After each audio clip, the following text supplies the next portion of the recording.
جہاں کہیں اللہ لکھا ہوگا تو اس کو پڑھنے کا جو صحیح طریقہ ہے آج میں آپ لوگوں کو بتانے والا ہوں۔ بہت امپورٹنٹ آج کا سبق ہے لفظ اللہ کا قاعدہ،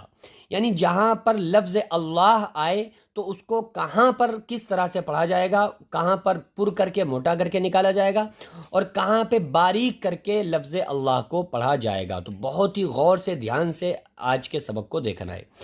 یہ قاعدہ بتا رہے ہیں کہ لفظ اللہ سے پہلے، یعنی جہاں پر بھی اللہ آ رہا ہے نا قرآن میں یا پارے میں، قرآن پارہ تو ایک ہی بات ہے، تو جہاں پر بھی لفظ اللہ آ رہا ہے تو پر اس کو کیا جائے گا، پر کر کے پڑھا جائے گا یا باریک پڑھا جائے گا۔ اس کو سمجھنے کے لیے یہ قاعدہ سمجھ لیں کہ لفظ اللہ سے پہلے، یعنی اللہ جو لفظ ہے، اس لفظ سے پہلے آپ کو یہ دیکھنا ہے کہ اس لفظ سے پہلے زبر یا پیش ہو، زبر ہو یا پیش ہو تو لفظ اللہ کے لام کو پر پڑھیں گے۔ یعنی جہاں پر لفظ اللہ سے پہلے زبر یا پیش آ جائے تو اس لفظ اللہ کے لام کو پر پڑھیں گے،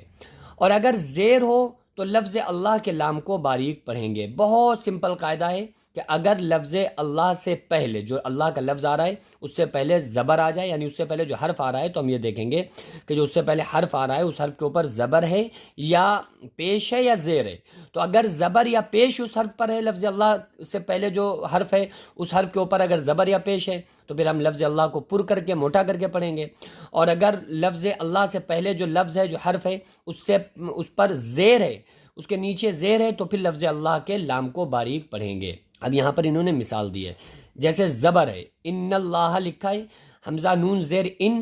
نون لام زبر نل، ان نل، لام کھڑا زبر لا،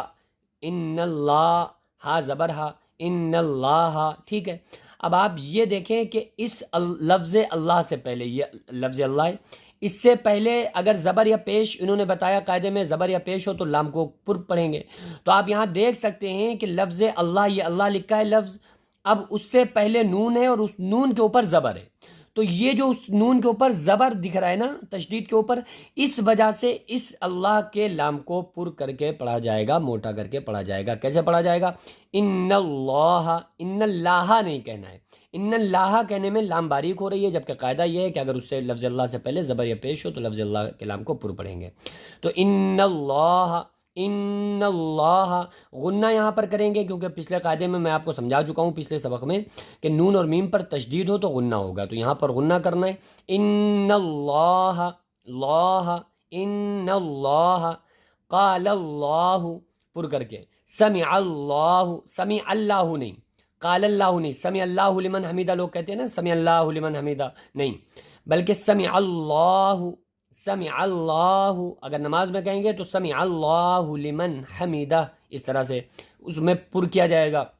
کیوں؟ کیونکہ لفظ اللہ سے پہلے عین کے اوپر زبر ہے، اس لیے یہ لفظ اللہ کا لام پر کیا جائے گا۔ اب یہاں پر یہ جو لفظ اللہ آ رہے ہیں یہاں یہ باریک کر کے پڑھے جائیں گے، زیر والے، حدود اللہ، یرید اللہ، خلق اللہ، خلق اللہ، اس کے نیچے آپ دیکھ لیں کہ زیر ہے تو اس کو جو ہے باریک پڑھنا ہے، ٹھیک ہے۔ اور یہاں پر دیکھ لیں یرید اللہ، یہاں پر اس کو پر پڑھا جائے گا۔ اگر لفظ اللہ پر زبر یا پیش ہو تو اس کو بھی پر پڑھیں گے، اور اگر لفظ اللہ کے نیچے زیر ہے اس کو بھی باریک پڑھیں گے۔ بس اگر لفظ اللہ سے پہلے زبر یا پیش ہے تو اس کو پر پڑھا جائے گا، باقی جو ہیں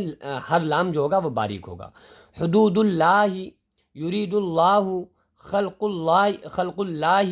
اب یہاں پہ دیکھیے اس سے پہلے پیش آ رہا ہے بل اللہ، تو بل اللہ، لفظ اللہ سے پہلے آپ یہ دیکھیں کہ زیر لگا ہوا ہے تو بل اللہ، پہلا لام باریک پڑھا جائے گا۔ دین اللہ، یہ دونوں لام باریک پڑھے جائیں گے، دین اللہ،